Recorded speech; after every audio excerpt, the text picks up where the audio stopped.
Siap, boleh. Cek. Ajuan Pak. Maju lagi. Ajuan ya. Cukup? Cukup Pak. Ya.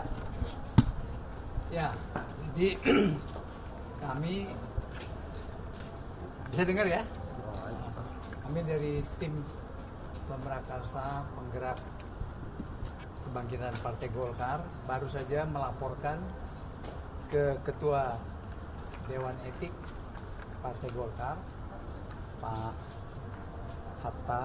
Muhammad Hatta, bahwa Pak Erlangga Hartarto, Ketua Umum Partai Golkar, telah melakukan pelanggaran berat atas konstitusi, yaitu anggaran dasar dan anggaran rumah tangga Partai Golkar. Karena itu kami mohon kepada Dewan Etik untuk menjatuhkan sanksi atas pelanggaran terberat yang dia lakukan. Pelanggaran yang dilakukan itu adalah bahwa Rapimnas Partai Golkar tanggal 22 Maret tahun 2021 memutuskan Pak Erlangga menjadi calon presiden Republik Indonesia dari Partai Golkar pada pemilu 2024 yang akan datang. Jadi Pak Erlangga itu hanya satu, yaitu diputuskan untuk menjadi calon presiden. Tetapi kenyataannya per hari ini dia tidak melaksanakan keputusan Rapimnas, tetapi malah mendukung capres calon presiden Bapak Prabowo Subianto. Ya. Persoalan dia mendukung dan melakukan koalisi tidak kami permasalahkan sama sekali. Yang kami persoalkan Pak Erlangga yang mengambil sikap seperti itu. Oleh karena itu kami anggap langkah tindakan yang dia tempuh tersebut adalah langkah pribadi, personal, tidak ada kaitan dan urusannya dengan Partai Golkar. Mengapa? Karena tidak pernah dia pertanggungjawabkan hasil Rapimnas yang mencalonkan dia untuk menjadi calon presiden, bahwa dia tidak laksanakan. Harusnya dia harus pertanggungjawabkan dulu di Rapimnas. Jadi karena keputusan Rapimnas, dia pertanggungjawabkan di Rapimnas, kemudian kita robah di sana. Mau mendukung siapa, mau berkoalisi kepada siapa. Tapi dia tidak lakukan. Sehingga langkah yang dia tempuh ini adalah langkah pribadi. Tidak ada kaitan dengan Partai Golkar. Kalaupun dia tanda tangan segala macam itu, tidak ada urusan, tidak ada kaitan. Jadi dia harus bertanggungjawabkan dulu dia punya sikap dan langkah. Dan dia juga, saya kira yang paling penting adalah pelanggaran berat terhadap konstitusi. Kalau dia katakan bahwa dia lakukan itu berdasarkan hasil keputusan Rakernas tanggal 23 Juni yang lalu, itu juga sebuah penyalahgunaan wewenang. Ya, karena menurut pasal 39 ayat 5A anggaran dasar Partai Golkar, Rakernas itu fungsinya adalah menyusun atau mengevaluasi program kerja hasil Munas, tidak mengambil keputusan politik. Keputusan politik itu hanya diambil oleh Munas, Munaslup dan atau Rapimnas, itu saja. Jadi itu yang kami laporkan. Dalam kesempatan ini kami minta untuk Dewan Etik memproses, dan kebetulan Ketua Dewan Etik mungkin sudah di sini. Nah, Ketua Dewan Etik sudah ada, bisa ditanyakan kepada beliau bagaimana selanjutnya laporan kami tersebut untuk dia proses secepat-cepatnya. Kami minta dalam tempo 7 hari. Dan kami minta menjatuhkan sanksi yang terberat, yaitu memberhentikan Saudara Erlangga. Dan karena rekomendasi memberhentikan, maka jalan selanjutnya apabila dia telah diberhentikan, yaitu melakukan musyawarah nasional luar biasa. Ya, gitu. Terima kasih.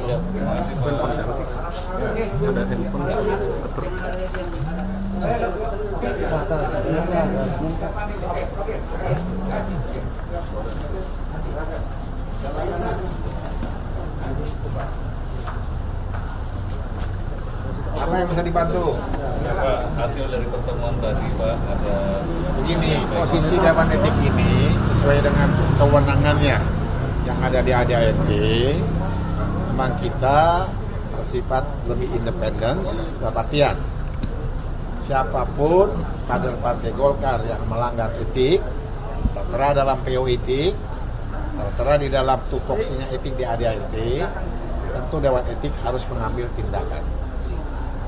Dalam kaitan itu,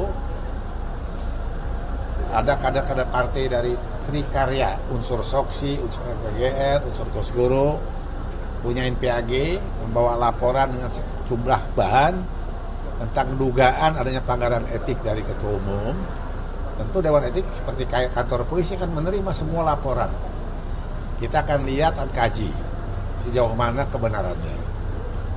Namun kita berharap semua kader partai melihat posisi partai saat ini sedang dalam menghadapi pesta besar demokrasi, menghadapi pemilu, menghadapi pencapresan yang memerlukan suasana kompak. Dalam konteks itu kita minta agar andai kata ada ketidakpuasan terhadap kepemimpinan Ketua Umum itu tidak dibawa ke ruang publik. Partai sudah mempunyai lembaga-lembaga yang mempunyai tugas-tugas itu. Kita Dewan Etik tidak akan ada keberpihakan kemana-mana, tetapi kita menjaga juga nakoda partai untuk tidak nantinya sebelum sampai ke tujuan perahu ini bisa karam di tengah jalan. Jadi kita harus jaga itu. Jadi intinya kami menerima siapapun kader partai, jika memang ada dua alat bukti paling tidak, untuk kita akan kaji di dalamnya. Ya, itu kira-kira. Ada pertanyaan? Pak, kalau ada publik menilai bahwa di internal Partai Golkar terjadi intrik sekarang konflik. Saya kira kalau konflik di internal partai itu hampir semua partai yang mempunyai konflik, ya kan? Makin besar partai itu, makin demokratis dia, maka tentu akan ada perbedaan-perbedaan di dalam. Saya kira itu hal yang wajar saja. Ya. Pak, ini kan tadi Bapak juga bilang ini menjelang pesta besar demokrasi pemilu 2024. Apakah internal Golkar juga tidak khawatir mengenai elektabilitas kalau ada konflik-konflik segini di publik, Pak? Khawatir nggak mengenai suara dukungan masyarakat? Tentu saja kita khawatir, ya kan, bahwa kepanjangan tangan kita, yaitu pengurus desa, pengurus kelurahan, kecamatan, kabupaten kota, provinsi, seluruhnya saat ini siaga bekerja, berjalan, bergerak. Namun jika di atas ini ada hal-hal yang dianggap prinsip tidak terpecahkan, itu harus dipecahkan, jangan memberikan beban akhirnya kepada stakeholder prajurit-prajurit kita yang ada di lapangan. Nah, ini harus selesai. Nah, kita tentu berharap agar elektabilitas partai itu dapat bisa terjaga. Kami yakin, kami tidak percaya hasil survei, tetapi kenyataannya Golkar sebagai partai tertua, sebagai kapal induk, dia sudah menjadikan partai menjadi Gerindra, menjadi Nasdem, Demokrat, Hanura, tapi kapal induk ini kan masih tetap ada. Dan kita berharap nanti prajurit-prajurit yang tadi berpencaran itu akan kembali lagi ke kapal induk itu. Dan itu jika memang ini marwah partai, marwah ketua umum itu dapat dijaga dengan baik. Jadi kalau ada masalah, ya tentu Dewan Etik di sini akan mencoba mengklarifikasikan. Kita akan klarifikasikan ini lapor yang ada ini pada ketua umum. Kita akan klarifikasikan. Jadi kita akan proses dalam artian sesuai dengan ketentuan yang ada. Ya, cukup jelas ya. Tadi pengaduan diminta 7 hari sudah ada jawaban. Kita nggak terikat, kita tidak mau ada deadline yang diberikan kepada Dewan Etik. Ya kan? Permintaan boleh-boleh saja. Nanti kita akan lihat. Pak, kalau misalnya Pak yang ada terbukti melakukan kesalahan, kira-kira sanksi apa yang diberikan dari Dewan Etik? PO Etik itu sudah mengatur. Ada pelanggaran ringan, pelanggaran sedang, pelanggaran berat. Ini kita tidak berlaku pada siapapun. Termasuk pada diri saya. Kalau memang itu, walaupun saya memimpin Dewan Etik saat ini. Kita lihat saja tupoksinya yang ada di ADART. Jadi kita tidak mengandai-andai. Yang jelas bahwa kita tidak mau persoalan yang ada di internal partai ini menyebar seolah-olah ada sesuatu yang kejadian yang tidak benar. Tetapi bahwa tentu saja buat apa Dewan Etik didirikan dalam upaya membuat Golkar menjadi Golkar bersih, Golkar yang berkualitas, mempunyai kader-kader partai yang dapat dipertanggungjawabkan, ada generasi ke depan yang dapat dipertanggungjawabkan. Saya kira itu. Jadi ini clear ya. Jadi saya juga agak sedikit surprise kok banyak wartawan ini, ya kan, supaya jelas bahwa kita tidak menutup-nutupi ada organisasi sebagai kader-kader partai senior, siapapun yang membawa persoalan dan dua alat bukti akan kita terima. Saya kira sementara. Jadi alat bukti yang diserahkan apa aja, Pak? Ada, tentu kami nggak bisa memberikan karena itu kan sebagai bagian dari pulahta kita kan. Alat buktinya ada. Nanti kita akan coba klarifikasikan juga dengan ketua umum, gitu kan. Tadi disebut Pak Erlangga karena melakukan pelanggaran berat. Ya, orang kalau menuduh kan boleh-boleh saja. Sah-sah saja akan kita lihat kenyataannya. Gitu. Ya, jadi Dewan Etik tidak bisa berandai-andai terhadap materi-materi mereka yang membuat laporan. Kita membuka diri, tidak boleh kita menutup diri jika ada memang kader partai atau warga kader partai, apalagi itu senior-senior partai yang mewakili jumlah besar, yang mau menyampaikan keluhannya tentang sesuatu, ya kita terbuka saja. Selama ini yang bisa kita damaikan, kita bisa kasih pengertian, kita nasihati, tidak sampai kita melakukan upaya untuk sidang pelanggaran etik, sehingga kita melakukan harus merekomendasikan. Tapi kalau rekomendasi Dewan Etik tidak ditindaklanjuti oleh DPP juga, DPP salah. Karena itu kan sudah merupakan klarifikasi dari pada satu lembaga yang diamanatkan oleh Munas. Ya, paham ya? Akhirnya udah cukup deh. Ya, mau Jumat nih. Ya, oke. Assalamualaikum. Ya. Muhammad Hatta.